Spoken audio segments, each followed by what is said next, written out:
Monsieur Znorko, je suis journaliste à la Gazette de Dubrovnik et vous aviez accepté de vous prêter un entretien avec moi. Fabulation. Je déteste les journalistes. Et je ne converse qu'avec moi-même. Je ne vois pas pour quelle raison je me serais laissé envahir. Moi non plus.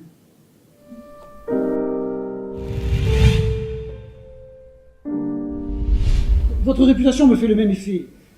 Elle m'a toujours empêché d'avoir un avis propre. Prix Nobel, traduit dans 30 pays, décortiqué par les plus grandes universités. Vous brillez trop pour moi, cela m'aveugle. Prix Nobel. Ne vous laissez pas éblouir par une médaille. Et il faut l'avoir pour ne pas être impressionné. Il n'y a que vous, monsieur Znorko, pour être aussi modeste. Modeste, moi? Je ne crois pas que la modestie existe.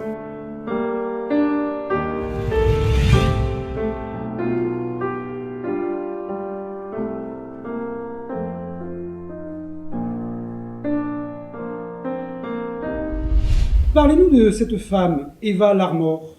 Pardon? Cette correspondance est signée Abel Znorko, Eva Larmor. Je ne sais rien d'elle. Parlez-nous d'Eva. Cette femme n'existe pas. Vous voulez dire que toute cette histoire est inventée? Je suis un écrivain, pas une photocopieuse.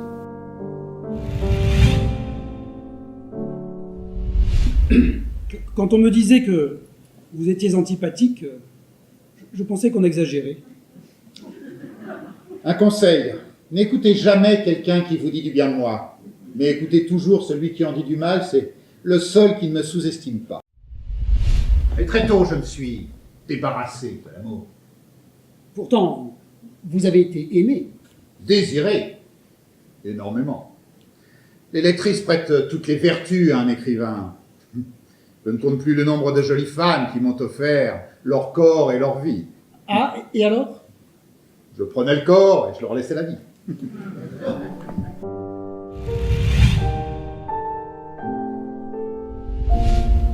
Vous êtes marié? Oui, naturellement. Vous êtes marié et amoureux de votre femme, enfin, vous le croyez. Qu'est-ce qui vous fait dire cela? Il émane de vous un fumet d'intense platitude.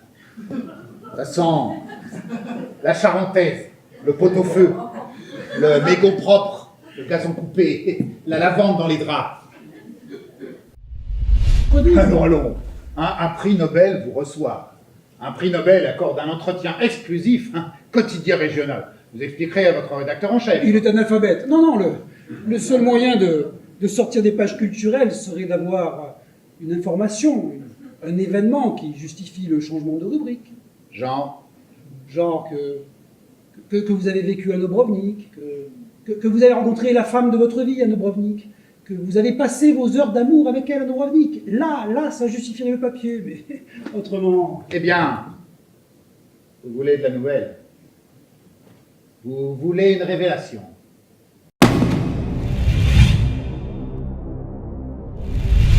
Je ne vois pas les choses comme vous. Mais vous ne voyez rien du tout.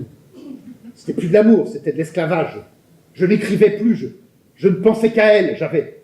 J'avais besoin d'elle. Vous l'avez sacrifiée. Pardon?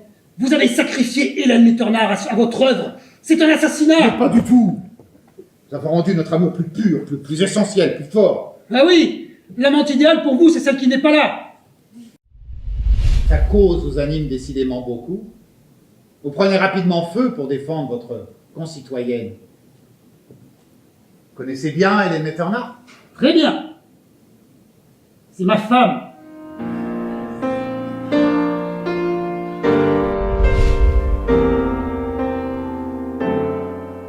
Les femmes, ce sont ces mélodies que l'on rêve et que l'on n'entend pas. Qui aime-t-on quand on aime?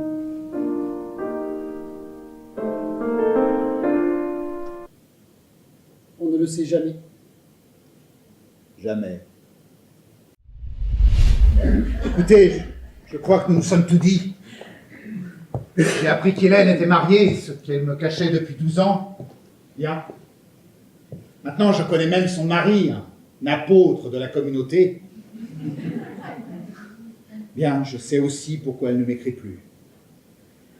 Je crois que ces péripéties ne m'abusent plus du tout. Merci. Cette femme sort de ma tête. Elle n'a jamais existé. C'est le roman le plus imaginatif que j'ai jamais écrit et je ne le savais même pas. Ne regrettez rien. Dites-lui qu'elle est une raclure de mouche et que je n'aurai une seconde de paix que le jour proche, j'espère, où je l'aurai totalement oubliée, que pour moi elle est désormais finie, éteinte, rendue au néant des médias. Arrêtez, je lui dirai pas! Et pourquoi? Parce qu'elle est morte!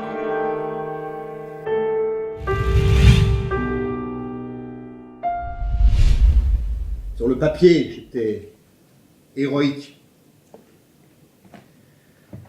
Moi, la vie, je ne voulais pas la vivre, non. Je voulais l'écrire, la composer, la dominer, là, assis au milieu de mon île, dans le nombril du monde. Je ne voulais pas vivre dans le temps des autres, non. Moi, j'inventais le temps. D'autres temps que je réglais avec le sablier de mon écriture. Vanité. Le monde tourne, l'herbe pousse, les enfants meurent et je suis prix Nobel. On ne vous aperçoit même pas dans l'épaisseur des obscurs. Et moi, je suis de ces inutiles que l'on consacre.